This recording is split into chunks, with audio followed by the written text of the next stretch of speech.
Hi, Brent Johnson from NJ Advanced Media, NJ.com, and the Star Ledger. We are here at the Eagleton Institute of Politics at Rutgers University in New Brunswick, and we're hosting a New Jersey governor's race candidate forum with the third party and independent candidates in the race.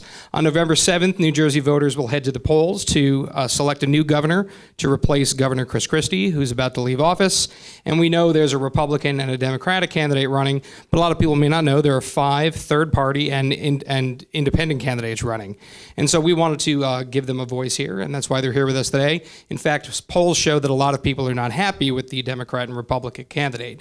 So I'm here with Matthew Riccardi, who is an independent candidate. Matthew, thank you for joining us. And it's Matthew, right? Not Matt or... Yeah, my mom called me Matthew, so my mom passed away in 2006, so kind of as an honor to her, I wanted to go on the ballot that way, but I am 30 and I like to be cool, and Matt is good, so you can call me Matt, that's fine. All right, so tell us a little bit about yourself and why you decided to run for governor. Yeah, so again, my name is Matt Riccardi. I'm a United States Marine Corps veteran, as is Pete, and so I can't say that I'm the only one, but you know, I stepped up to the plate because I've got a family.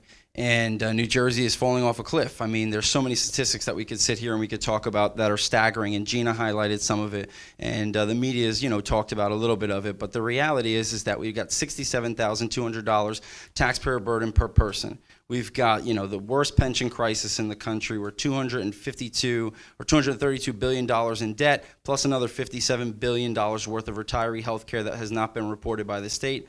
We've got number one in foreclosures. I deliver foreclosures the last 7 years. I've literally looked into the faces of people here in New Jersey from the top all the way down to the bottom. They are the forgotten people of this state, people who cannot pay their property taxes, who cannot pay their bills, therefore they are left behind and they're unable to afford to even live in their own homes. So you've got a myriad of problems. Number one, worst in business climate, we're the worst in economic outlook, we're the worst in so many different areas, 11 credit downgrades, the state is falling apart. So the reality is what kind of a state do we want to live in? Do we want to live in a state that I used to have a joke that I would use at the beginning, but I have so many friends in Mississippi, so I don't know if I should use it. But I would say, they've already decided that they're going to rename New Jersey in 4 years from now. I'm not sure if everybody knows this, but yeah, they're going to rename it to New Mississippi, because we're going to be vying in 4 years for the least coveted title in America, the worst state to live, which typically is Mississippi. And because we're falling off of a cliff, we cannot afford to pay our bills, and people cannot afford to live in this state. That's why millennials are fleeing, right? Only millennial running, yeah, all right? So that's why millennials are running out of this state, because we cannot afford to live here. They're living, number one state for millennials living with their parents, number one state for millennials running out of the state and going other places, businesses fleeing, people fleeing. No one wants to live here anymore because we cannot afford to live here. So I stepped up to the plate because I want to afford to live here. I want to be able to raise my family here and continue to fight for liberty here in New Jersey for each and every one of us. So you mentioned a few issues there, but what do you think is the biggest one facing, and what would you do to fix it? Yeah, so the biggest issue in America is hands down it's leadership, right? So leadership is the biggest issue.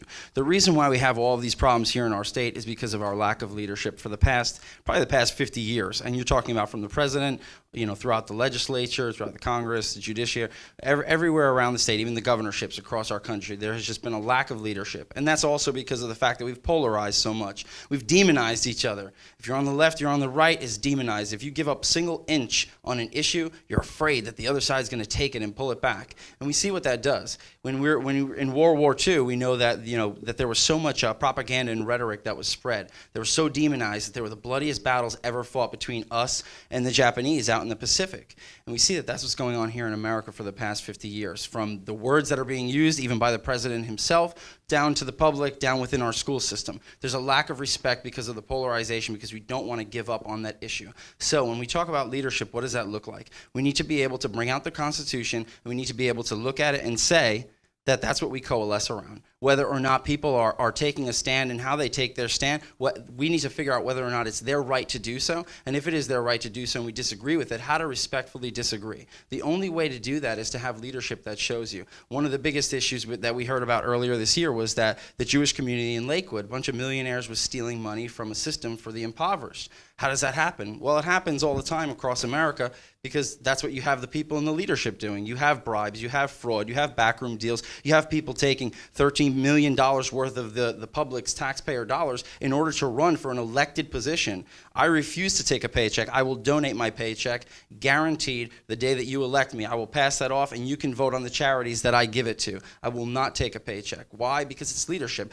Could I use that money? Sure, but I don't want to run this position because I want to get rich like most politicians do. My goal is to be your representative, not your ruler. So we need leadership, and leadership will make the difference here in New Jersey because leadership changes everything. If you can go back to the Constitution and say this policy is wrong, even though I kind of like that because that's kind of my leaning, the reality is when you look at the Constitution, it has to fit. If it doesn't fit in the box, we can't have it because this is America and that is the law of the land. That's the key. Are there any other specific issues, meaning things facing the state that you have in your platform that you want to tackle? Sure. Yeah, there's tons. So, obviously you're talking about the taxation issue, you're talking about business climate and the economy. These people inside this room are not going to have a job here, and they're going to end up having to go someplace else or live inside mom and dad's basement and go work at a mall like a lot of millennials end up having to do. So we have to bring business back into this state. We have to be able to make it more affordable because that really, leadership and then affordability. If you can't afford to live here, you're going to leave, and the majority of people are leaving to New York and Pennsylvania. So what we need to do is we need to make it more affordable for these people,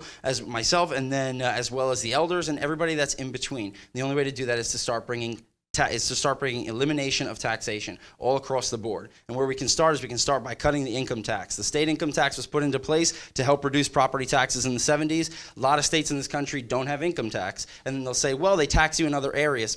New Jersey already does that. Sorry, we already tax you in every single area higher than every other state in this country. So why is it that we have an income tax? It's because we have politicians that are continuing to waste your money every single day. They waste your money on failed gambles when it comes to contracts, when it comes to the infrastructure, when it comes to fixing your roads, when it comes to the Xanadu and the tunnel project and everything that has failed in this state for the last 20 years, they have reported that there's been about $15 billion that's gone to waste. It went into somebody's pocket when they came and they sat at their table. It went into somebody's pocket and the job never got done. That's the reason why taxes are so high in so many areas. So we need to cut that, put it back in their pocket, let them keep the money that they earn. That's what the Constitution dictates. Then on top of that, we need to make it more business friendly. So you cut the corporation tax and you do what Texas and many other states do. You create a gross profits fee system where you pay and that's it. It's a yes or no. There's no loophole, so the large corporations pay lawyers and we don't collect any money from it.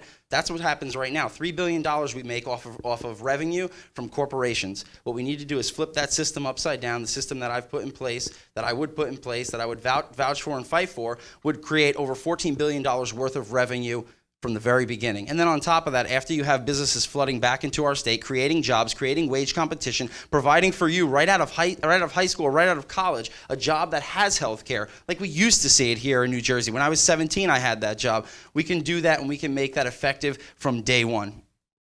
And everyone knows that the first thing people say about independent and third-party candidates is that how are you going to beat the Republican and the Democrat? What do you bring to the table that the other candidates do not? I got my fists, so I'm fighting all the way. And if you watch my Facebook Lives, I go off. I believe that we're going to win. So there's that question handled right there. I think that I'm going to beat them for a fact. I have no doubt whatsoever. We've had a plan. I've stuck to the plan. The plan has worked all the way until this point today. There has not been one single surprise. You will see in the final 3 weeks, unless somebody devises something now that I'm saying this, but you'll see within the final 3 weeks, you'll see something happen. I guarantee it. You'll see it starting Monday. And the way that we do that is we reach out to you. I look you in the eyes and I tell you that we can't agree on every single thing. We can't. But at the end of the day, if I'm wrong, we'll go to that Constitution every single time. You can prove me wrong, and I will tell you for a fact that we're going to fix that issue. And I guarantee that because I'm the only one that has a contract, and it's something that we should all get behind. A legally binding contract between me and between you, so that when I make a promise to you, it's a guarantee. It has to be kept. If I don't keep it, I pay out of each pocket $10,000 to the Democrat and Republican parties. And everybody here is a college student. I got 3 kids. They got to go to college. That's going to cost me a lot of money. So if I start lying, not only will my nose get bigger than it already is, but I'll also become bankrupt. So I can't afford that. So I have to keep my promises, and I will keep my promimises 100%. All right, Matthew, thank you for being here. Matt, Pleasure. Thank you for being here. Yeah, thanks. Thank you for watching NJ.com. Election day is November 7th. Stay tuned.